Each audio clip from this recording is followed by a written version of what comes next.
गौतम बुद्ध और आलसी आदमी की कहानी। एक समय की बात है जब गौतम बुद्ध अपने ध्यान में बैठे हुए थे कि वहां पर एक आदमी आया। ये आदमी अपने आलसीपने से बहुत ज्यादा परेशान था। आलसी आदमी गौतम बुद्ध से बोला, महात्मा जी मेरी मदद कीजिए, मैं अपने आलस्य से बहुत ज्यादा परेशान हूँ। आप ही कोई उपाय बताइए जिससे मैं आलसीपन से छुटकारा पा सकूं। गौतम बुद्ध ने उस व्यक्ति से कहा, पहले मुझे यह बताओ कि तुम्हें क्यों लगता है कि तुम आलसी हो। आलसी आदमी बोला, सिर्फ मुझे नहीं, मेरे परिवार वालों को और मेरे आसपास के सभी लोगों को ऐसा लगता है कि मैं आलसी हूँ। गौतम बुद्ध ने फिर उससे पूछा, क्या तुम जानते हो आलस्य होता क्या है?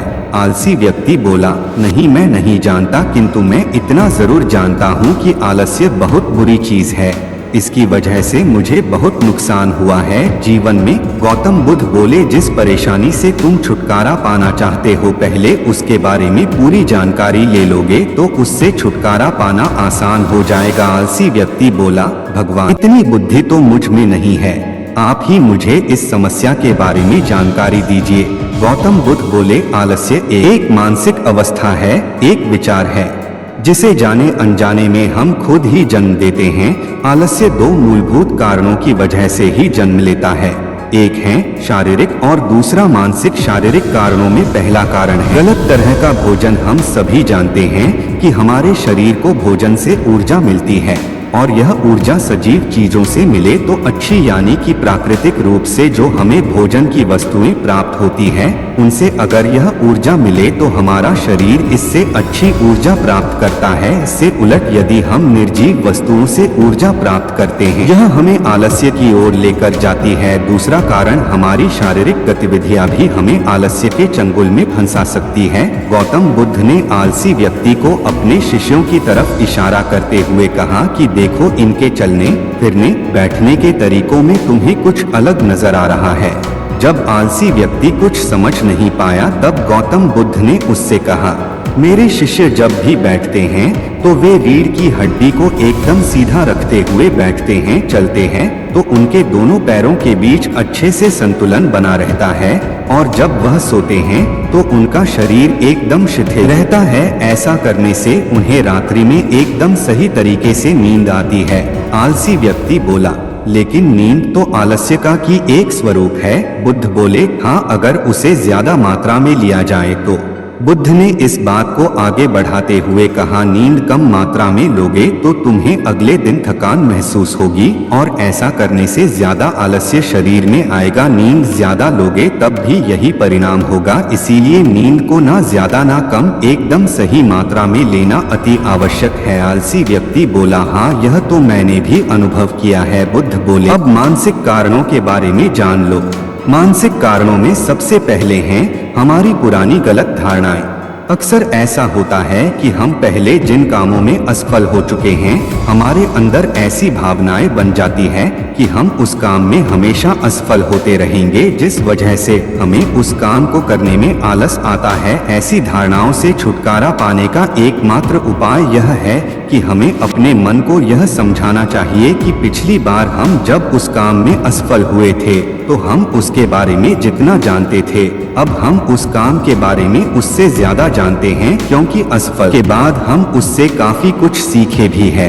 बुद्ध बोले, दूसरा कारण है आलसी और कामचोर लोगों की संगत। कई बार ऐसा होता है कि हम आलसी नहीं होते मगर जिनके साथ हम रहते हैं हम उन जैसे बनने लगते हैं। इससे छुटकारा पाने का उपाय बहुत सरल है। कामचोर और आलसी व्यक्तियों से दूर रहो, ऐसे व्यक्तियों की संगत में रहो जो अपने काम को बड़ी लगन से करते हैं और तुम्हें कुछ सिखा पाए। गौतम बुद्ध ने तीसरा कारण बताते हुए कहा, यह कारण आलस्य के लिए सबसे बड़ा कारण है। काम को कल पर टालते रहना, यह कारण इतना शक्तिशाली है कि किसी भी व्यक्ति को बर्बाद कर सकता है।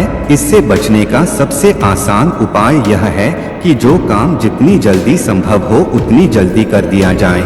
गौतम बुद्ध ने आलसी व्यक्ति से एक सवाल पूछा, मान लो तुम किसी रेगिस्तान में फंस गए हो और तुम्हें प्यास लगी है, तो तुम क्या करोगे? आलसी व्यक्ति बोला, मैं जल्दी ही रेगिस्तान के आसपास कोई गांव की तलाश करूंगा या ऐसी जगह की तलाश करूंगा जहां पर मुझे पानी मिल सके। गौतम बुद्ध बोले, अगर तुम्हें काफी देर ढूंढने पर भी पानी ना मिले तब तुम क्या करोगे? आलसी व्यक्ति बोला, मैं तब भी अपनी तलाश जारी रखूंगा, क्योंकि ऐसी परिस्थिति में मेरे पास कोई और दूसरा विकल्प तो होगा ही नहीं। गौतम बुद्ध बोले, बिल्कुल सही, और यही है मानसिक स्तर पर आलस्य का चौथा कारण। किसी भी निश्चित लक्ष्य का ना होना, यह भी आलस की ओर लेकर जाता है। अब सुनो पांचवें कारण के बारे में। गौतम बुद्ध बोले, सोचो कि तुम्हारे पास काफी सारे सोने के दागिने हैं जो तुम्हें एक जगह से दूसरी जगह लेकर जाना है। तुम चलते चलते थक जाते हो और किसी पेड़ के नीचे बैठ जाते हो और तभी तुम्हें दूर से तुम्हारी तरफ दौड़कर आ रहे डाकू दिखाई देते हैं। तो क्या तब भी तुम आलस करके वहीं बैठे रहोगे या ऐसी परिस्थिति में तुम वहां से उठकर दौड़ने लगोगे? आलसी व्यक्ति बोला, जी मुझे वहां से दौड़ना ही पड़ेगा, नहीं तो मेरी जान और सोने के दागिने दोनों खतरे में पड़ जाएंगे। बुद्ध बोले, यानी कि तुम्हारे पास एक ठोस वजह होगी दौड़ने के लिए। यही है आलस्य का पांचवा कारण, किसी भी काम के लिए ठोस वजह का ना होना। आलसी व्यक्ति महात्मा बुद्ध की बातों से संतुष्ट हुआ। वह बोला, महात्मा जी, मैं अब आलस्य के बारे में सब कुछ जान चुका हूँ और अब मैं इन सभी कारणों पर काम करूँगा और अपने आलस्य को दूर भगा दूंगा। दोस्तों, आशा करता हूँ गौतम बुद्ध और आलसी व्यक्ति की कहानी आपको अच्छी लगी होगी और इसे पढ़ने के बाद अब आप कभी भी जीवन में आलस नहीं करेंगे। मुझे पता है दोस्तों आपको यह वीडियो अच्छी लगी, लेकिन आप लोग वीडियो को लाइक और चैनल को सब्सक्राइब नहीं करते यार, बहुत बुरा लगता है। दिल से प्लीज वीडियो को एक लाइक और चैनल को सब्सक्राइब जरूर कर लेना। धन्यवाद।